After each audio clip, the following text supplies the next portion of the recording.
afternoon wherever you are, and I hope you're having a beautiful day as I am. I'm sitting here, it's 10:30 in the morning. I've just eaten a piece of chocolate.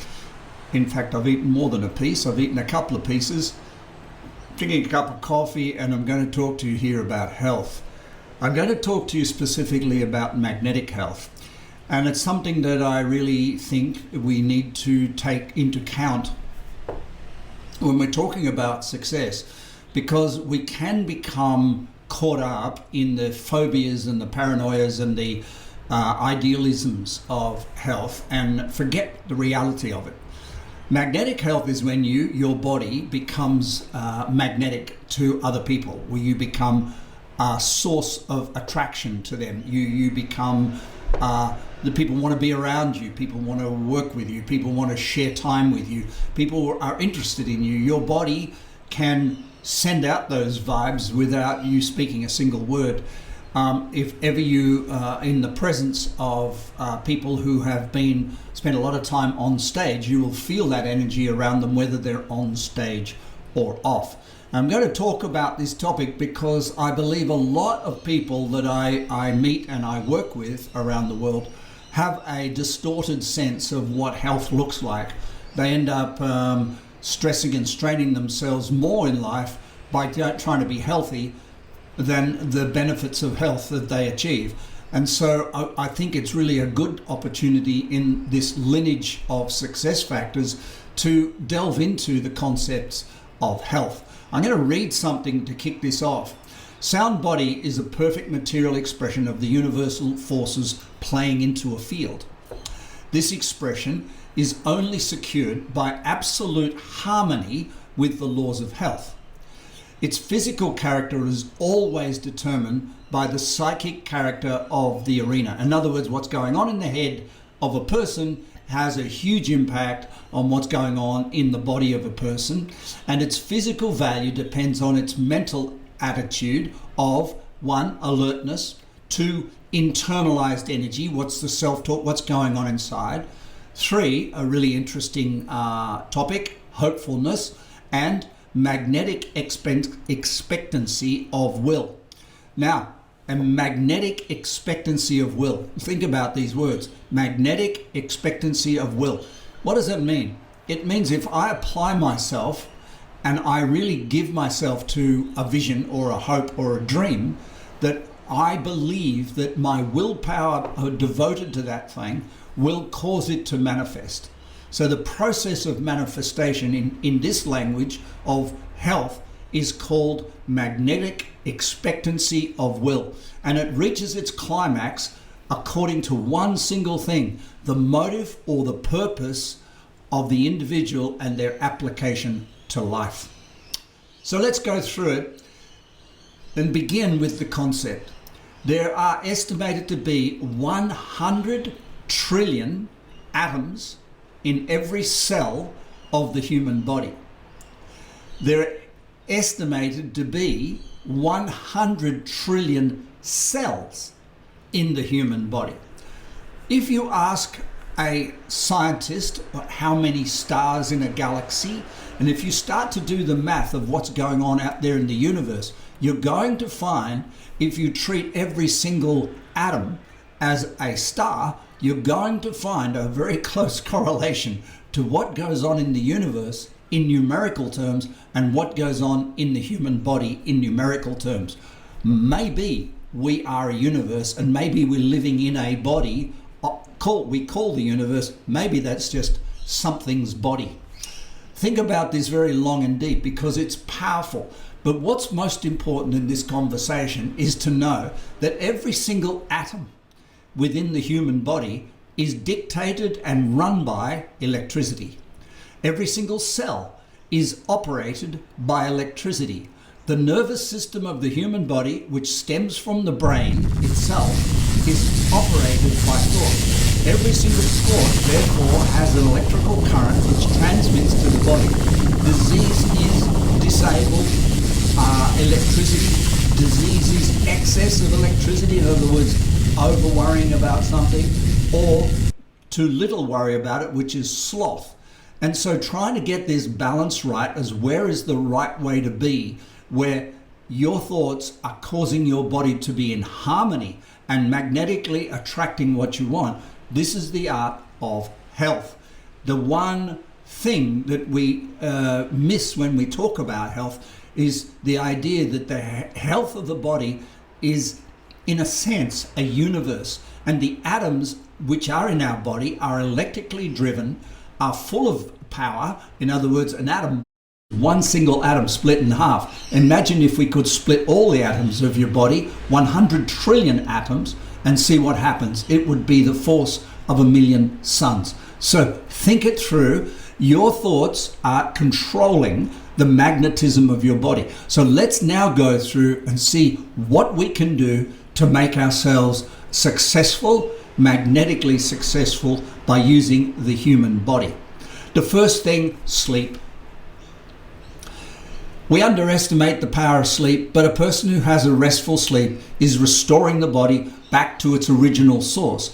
During sleep, the subconscious brain comes alive. Now, if you've got baggage in the subconscious, like you're still angry about somebody or you're worried about something, it's called post-traumatic stress. Post-trauma means the trauma's gone, your body's remembering it, it's in the subconscious, and it gets activated at night.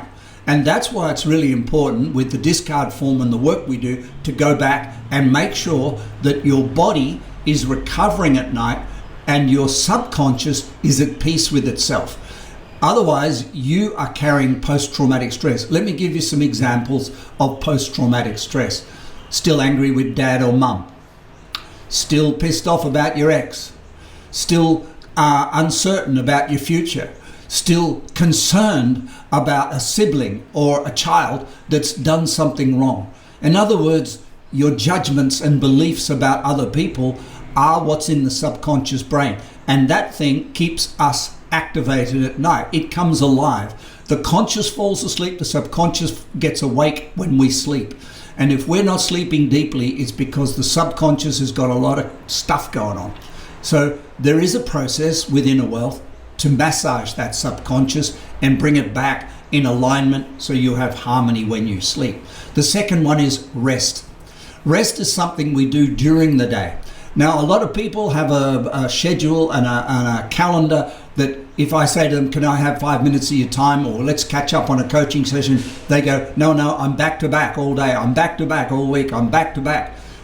This person is not getting rest during the day, and therefore they're relying heavily on rest at night, which is called sleep. Now, that rest usually comes in the form of sickness, that rest usually comes in the form of a hospital bed, that rest usually comes in the form of what they hopefully will be a holiday or some lunatic version of meditation where they try to escape life for a few seconds. Rest is where you deliberately, during the course of your working day, take a half an hour or 15 minutes to walk in the garden, hang the clothes out, go to the park, sit in amongst some flowers, get some fresh air, and just take a few moments to do nothing. Food cheerfulness. A lot of people are obsessed. As I talked about earlier, I was just before I came on the camera here, I was eating chocolate. It's 10:30 in the morning. Absolutely, completely flies in the face of all tradition, all belief system. But I believe this. I believe you can eat what you want to a certain degree in moderation. The question is, are you cheerful when you eat it? Now, if you're eating the most immaculate and impeccable, gluten-free, no germs, cooked, organically grown vegetable, but you're grumpy, you're not cheerful, you're guilty that you're eating something, then what you're going to find yourself doing over and over again is being grumpy about stuff. So and not eating properly, and the food loses its nutritional value when you do that. So I believe food is the topic. Cheerfulness is the most important thing we can do when we are eating. Be cheerful and eat what you want and enjoy it. Don't be guilty. Number 4, balance of brain and body. When the brain takes over, we get greedy. We want. We search. When the brain takes over, we get greedy. In the process of getting greedy, we ignore the body. Or when the body takes over, we seek pleasure, which again is another form of greed. Balancing mind and body is a very important thing. In fact, in the yoga work, there's a question and it says, where does the body finish and the mind begin, and where does the mind finish and the body begin? It's all one entity. And so to consider your body as something that you can go out and exercise without engaging the mind and in the language of why am I doing this and what's the outcome of it, and am I enjoying it, and is this fruitful, without engaging the mind and exercising the body is benign. If you're exercising and not enjoying it, you're actually hurting yourself. Number 5 is pure air. It's getting harder and harder to get. It's getting harder and harder to find. I live at the beach, and there's only 2 places that I would live in the world. One, right by the ocean, right by the water, because the air is pure, or in the forest. I would never sustainably live in the suburbs of a city. It does not work for me with the amount of energy I have and the amount of energy I produce and the work I do. It would be impossible for me to survive drinking and breathing air that's been breathed by 1,000 cars and 1,000 people before I breathed it. I need trees around me. I need oceans around me. This is where what's called prana comes from, and this is why I live near the water. And I think it's something that you, if you're going to be successful in this world, might consider to be an important variable. Also, the nose is built for breathing, the mouth is built for talking. So talk through the mouth, breathe through the nose, in and out. Just remember that, it's very important. Well, I guess it's time for a break. It's been a fairly long 10-minute video, so the rest of this video, which goes for another 12 minutes, appears on my SoundCloud or my Spotify account under my podcast, Innerwealth Chris Walker. I hope you enjoy part 2, which is audio only on the podcasts. Or part 1 will be there as well, and have a good enjoyment of that. We'll move on to the second level of this success series in the next video. Have a great day.